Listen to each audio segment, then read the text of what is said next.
वित्त मंत्री निर्मला सीतारमण ने लोकसभा में सोमवार को बजट पेश किया। वहीं ये देश के इतिहास का पेपरलेस बजट स्पीच रहा। दरअसल वित्त मंत्री मेड इन इंडिया टैब से बजट स्पीच पढ़ रही थी, क्योंकि कोरोना के कारण पहली बार बजट को पेपरलेस रखा गया है।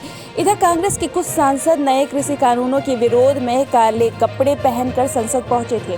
हालांकि वित्त मंत्री ने अपना बजट भाषण पहले की तरह ही पढ़ा, जिसमें उन्होंने शुरुआत में लॉकडाउन व कोरोना काल का जिक्र किया।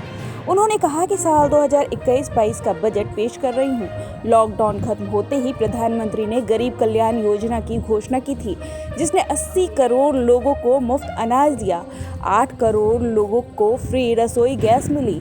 इसके साथ ही उन्होंने आगे कहा कि आत्मनिर्भर भारत योजना मिनी बजट की तरह ही है। ये बजट आपदा में अवसर वाला होगा। ये बजट 6 स्तंभों पर आधारित है। स्वास्थ्य और कल्याण सबसे पहला स्तंभ।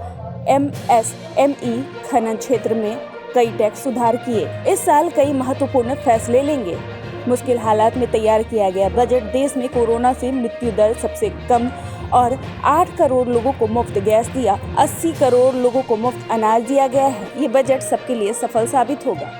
इसके साथ ही निर्मला सीतारमण ने कहा कि अगली जनगणना डिजिटल तरीके से होगी। डिजिटल पेमेंट को बढ़ावा देने के लिए 1500 करोड़ रुपए का प्रावधान किया गया है। नेशनल रिसर्च फाउंडेशन पर 50,000 करोड़ रुपए खर्च करेंगे। आदिवासी इलाकों में 750 एकलव्य स्कूल खोले जाएंगे। देश भर में 100 नए सैनिक स्कूल खोले जाएंगे।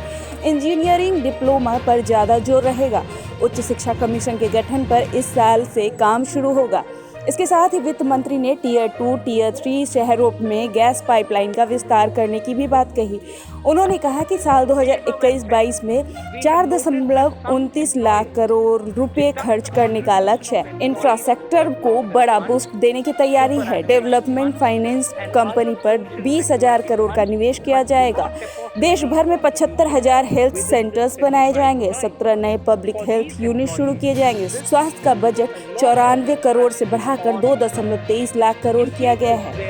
इसके साथ ही रेल बजट पर 1.1 लाख करोड़ खर्च किया जाएगा। ईस्टर्न वेस्टर्न फ्रेट कॉरिडोर 2022 तक पूरा होगा। सड़क मंत्रालय 1.18 लाख करोड़ रुपए खर्च करेगा। 11,000 किलोमीटर के हाईवे का काम पूरा किया जाएगा। मार्च 2022 तक 8500 किलोमीटर के हाईवे बनाए जाएंगे। नागपुर, नासिक, चेन्नई, बेंगलुरु में मेट्रो का विस्तार होगा। सरकारी बस सेवा पर 18,000 करोड़ रुपए खर्च किए जाएंगे। इसके साथ ही वित्त मंत्री ने वित्त वर्ष साल 2022 में विनिवेश के जरिए 1.75 करोड़ जुटाने का लक्ष्य रखा है।